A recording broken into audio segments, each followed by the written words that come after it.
오늘 오전에 정부의 역사교과서 국정화 확정고시 관련해서 우리 당이 결의대회 등을 통해서 입장을 말씀을 드렸습니다만 한 번 더 정리해서 또 말씀을 드리겠습니다. 오늘 2015년 11월 3일은 역사 쿠데타가 벌어진 날로 기록될 것입니다. 정부가 끝내 역사교과서 국정화를 확정고시했습니다. 정부는 역사교과서 국정화를 반대하는 국민 여론을 싸그리 무시하고 유엔의 권고와 헌재 판결, 행정 절차까지도 모두 무시한 채 그들만의 국정화를 강행하기로 한 것입니다. 작금의 현실이 믿을 수 없을 만큼 개탄스럽습니다. 담화문 발표에 무슨 전쟁이라도 난 듯 국무총리가 직접 나섰습니다. 행정 권력을 모두 동원해 국정화를 밀어붙이는 정부, 밀실에서 졸속으로 만든 엉터리 교과서로 나라의 미래를 망가뜨리려는 정부, 민생 파탄을 외면하는 정부, 국민 갈등을 조장하는 정부, 이 모든 것이 믿을 수 없을 만큼 개탄스럽습니다. 국민은 이 정부에 더 이상 기대할 것이 없음이 확인되었습니다.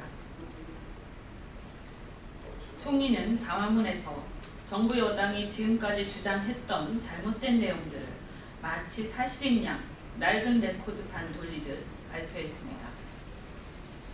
현행 교과서가 6.25를 마치 남북 공동 책임으로 서술하고 있는 것처럼 지적한 부분에 대해서는 이미 대정부 질문 등을 통해 사실이 아님을 밝혔음에도 불구하고 여전히 거짓말로 국민들을 포도하고 있습니다. 지금까지의 거짓말 종합판인 듯합니다. 스탈린이 거짓말도 100번 넘게 하면 사실로 믿게 된다라는 말을 한 적이 있습니다. 스탈린의 그 말을 정말 신뢰하고 있는 듯합니다. 믿고 있는 듯합니다. 정부 여당은 자랑스러운 상위 임시정부를 부정하고 1948년 8월 15일을 대한민국 건국절로 만들려는 역사 왜곡의 속내를 이번 담화문을 통해 버젓이 드러냈습니다. 우리 헌법 전문에 나와 있는 내용을 정면으로 부정한 것입니다.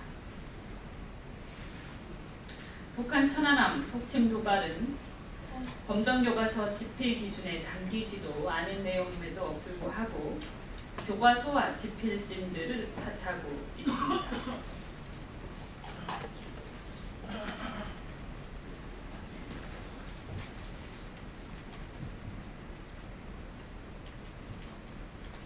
그리고 이미 현재는 수정명령에 따라 수정되어 있습니다.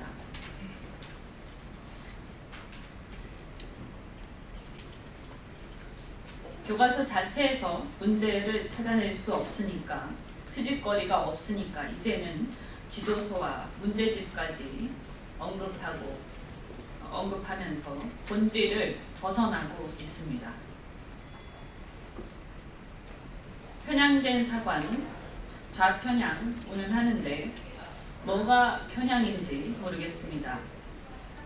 자신이 오른쪽 맨 끝에 있으면 나머지 사람들이 전부 왼쪽에 있는 것으로 보이기 마련입니다.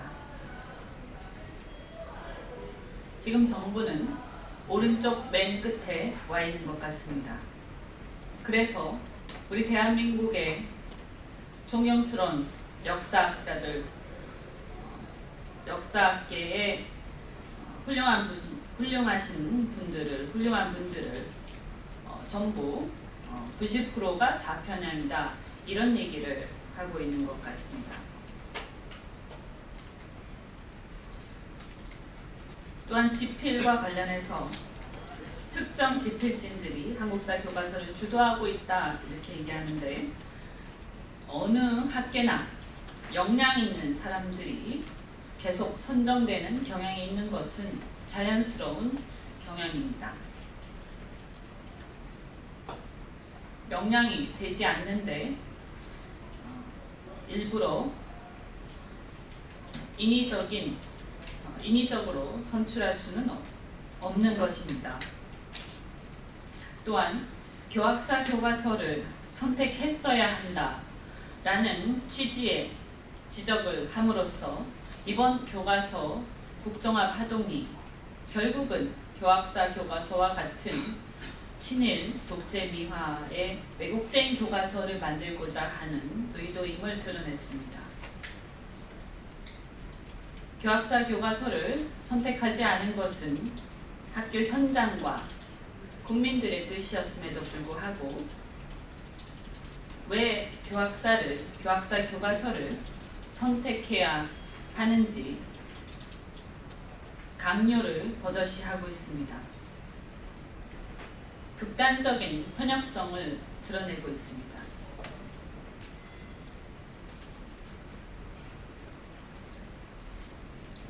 시종일관 법과 절차조차 무시한 채 국정화 교과서, 역사 교과서 국정화 강행에 대해 국민들은 반드시 냉혹한 심판을 던질 것입니다.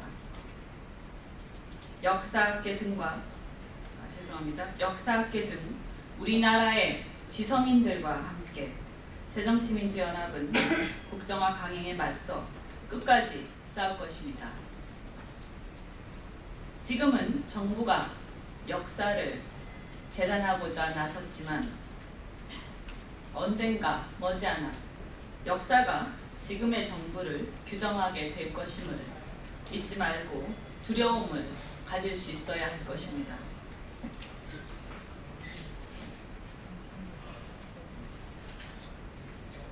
어제 카드 수수료 인하 방침 관련 논평을 한 바 있지만 조금 덧붙이겠습니다. 카드 수수료 인하를 관철시키기 위해 백방으로 뛰어다니셨던 우리 의원님들께 수고하셨다고 어깨라도 주물러드리고 싶은 심정입니다.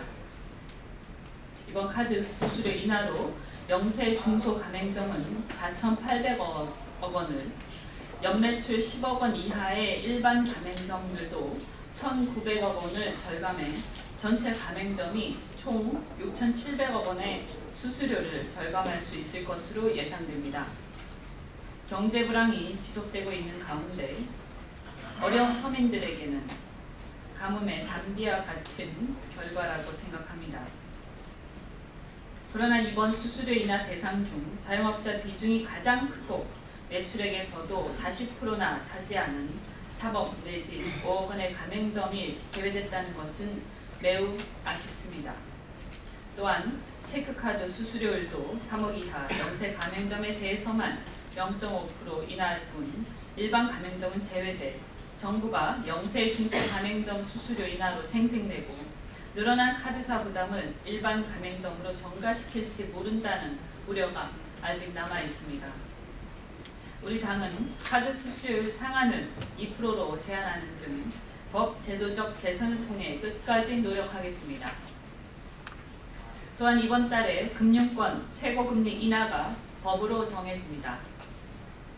이 역시 우리 새정치민주연합이 줄기차게 요구해온 것을 정부 여당이 수용한 것으로 현재 34.9%에 달하는 대부업체의 대출 최고금리를 5% 인하하면 서민이자 부담이 4,700억 원 가량 줄어들고 10% 인하하면 1조 원 정도가 줄어들게 될 전망입니다. 우리 새정치민주연합은 중소상공인 등 경제적 약자의 목소리를 대변하고자 항상 노력하고 있습니다. 앞으로도 최선을 다하겠습니다.